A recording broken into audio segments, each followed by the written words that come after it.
In this practice, we'll be working on our feet and our ankles. The other day, I was at my annual physical, and the doctor asked me how many times I'd fallen this year. And in talking with other friends, it appears that at a certain age, that is a normal question to ask in the annual physical. Well, fortunately, I haven't fallen, and I attribute that to yoga and to the actions that I've been working on for years with the feet. So in this practice, we'll use a chair, also a rolled blanket or a rolled beach towel and blocks. Let's get started seated in a chair.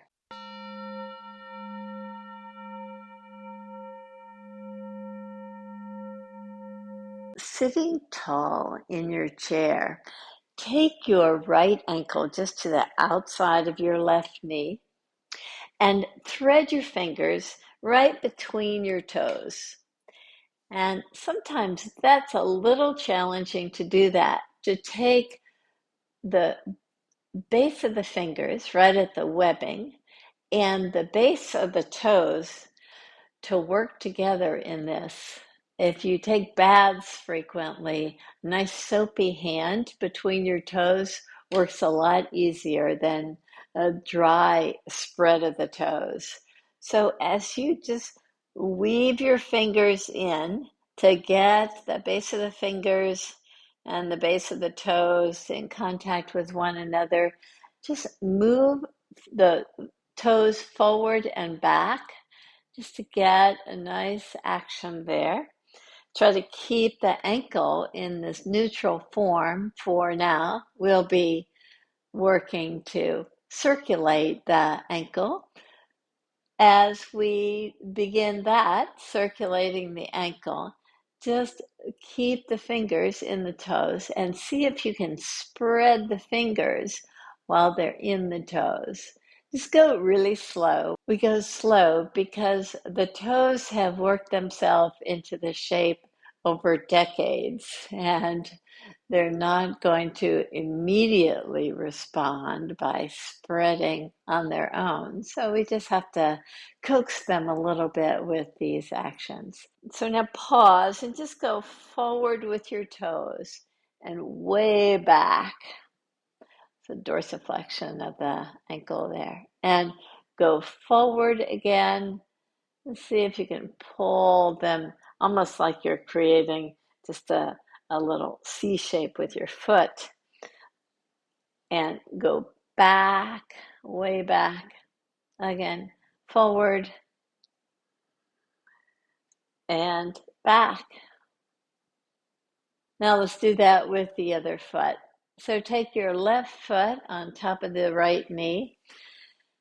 Thread your fingers right between your toes and see if you can work it so that you're just trying to get the webbing of the fingers and the webbing of the toes to come in contact with one another. And that's not so easy for most of us. So just do it as best you can and just move the toes forward and back to begin with. Now try spreading the fingers so that you get just a little bit more stimulation. To widen our foundation, it starts with a nice widening of the toes. We want this broader foundation for stability. Now just see about moving the ankle as you keep the fingers in the toes. Keep that spreading action. Do this in a very slow action, continuing to spread the fingers to get the toes a little bit more stimulated. Now move the toes toward the shin bone and move them away and almost like you're trying to curl them down toward the heel. And then again, draw the toes back. So you get a nice stretch also to the Achilles tendon and draw the toes way forward.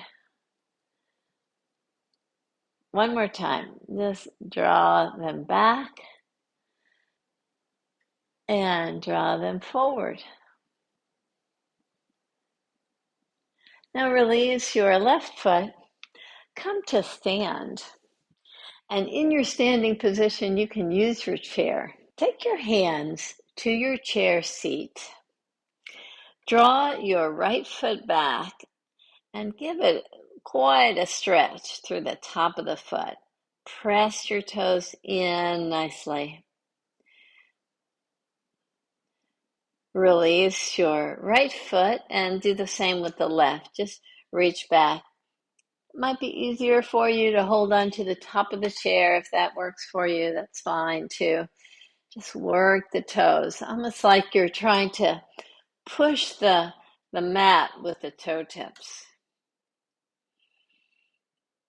Release your left foot.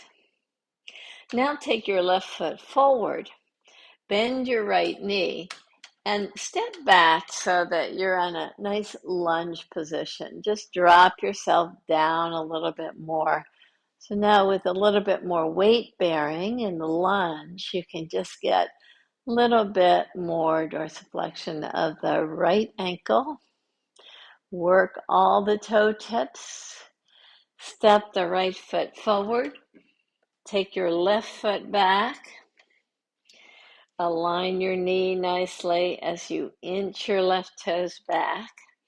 With the toes tucked under, lift your heel so that you have a nice vertical foot before dropping a little bit deeper in the pose so that you get a 2-for-1. You get a nice hip opener as well as more work on the feet. Step your back foot forward and take your chair to the side. With your rolled blanket and blocks, place the blocks forward in their tallest position. With the base of the toes on the rolled blanket, you get quite a stretch to the back side of the legs. See if you can get this feeling of lifting up through the back side of the leg.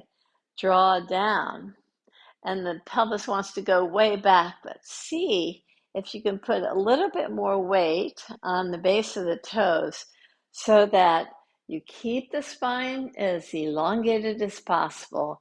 You draw down without shifting way back. It's pretty challenging. You've got to go slow to find the fingers on your tall blocks, or you can still use your chair if you wish. As you find the fingers on the blocks, just see if you can just move your pelvis slightly forward so that you get just a little bit more refinement to your alignment of the pelvis over the ankles. You can bend your elbows just slightly. Just stay with this nice elongation that you get in the back side of the body.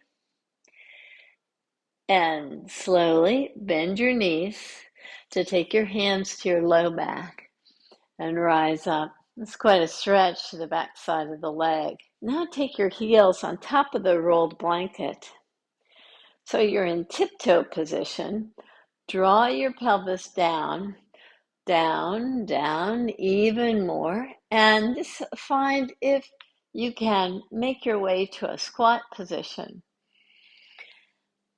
In the squat position, just create just a little bit more freedom in the pelvic area. Your feet are still working quite a bit. And if coming to a full squat does not work for you, just come to the partial squat.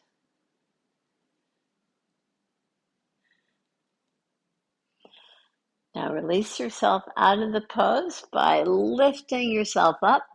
Take your blankets and the blocks to the side. Tuck your toes under in all fours position with your inner knees together, with your heels drawing toward one another, your toes tucked under. See if you can take the weight of the pelvis and sit tall. Really work the toes here in this position. And notice how the heels want to separate. They want to go away from each other. So see if you can keep them hugging in. When you need a break, just take your hands forward and pause.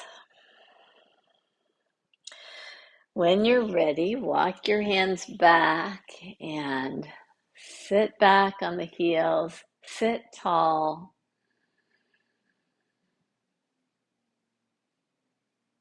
And again, walk your hands forward.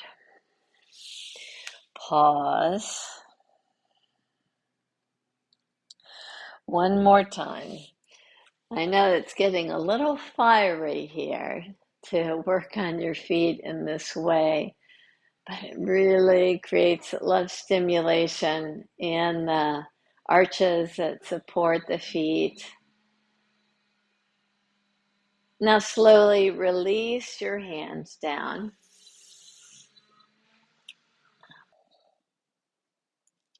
Now we'll do one more thing where we're sitting on the feet. As you take your right foot on top of the left, you just make an X with your feet and draw your weight back toward your heels. Just sit on your feet, and you'll notice how the top of your foot then really presses into the arches of the feet. The arch to the inside of your foot. Now change sides, change position. Take your left foot just in the arch of the right and sit back. Not so comfortable, but really a good way to work this area on the feet and provide a little bit more ankle flexibility. And release out of that pose. One more action that we'll do is to take the blocks in their tallest position, step your right foot right between the blocks, drop in, and with the toenails pressing, lift your back knee up. So you're giving a nice stretch to the whole front side of the leg. Release out of this pose. Step your left foot forward. Drop into a low lunge with the toenails pressing firmly. See if you can lift your knee up and hold it. And see if you can take maybe a little bit less weight from the bricks, maybe even putting your hands to the tops of the thighs if you can. Release out of the pose.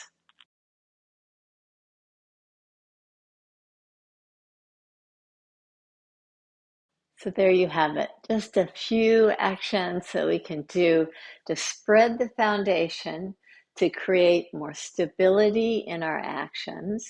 So we reduce falls through this balanced action. Namaste.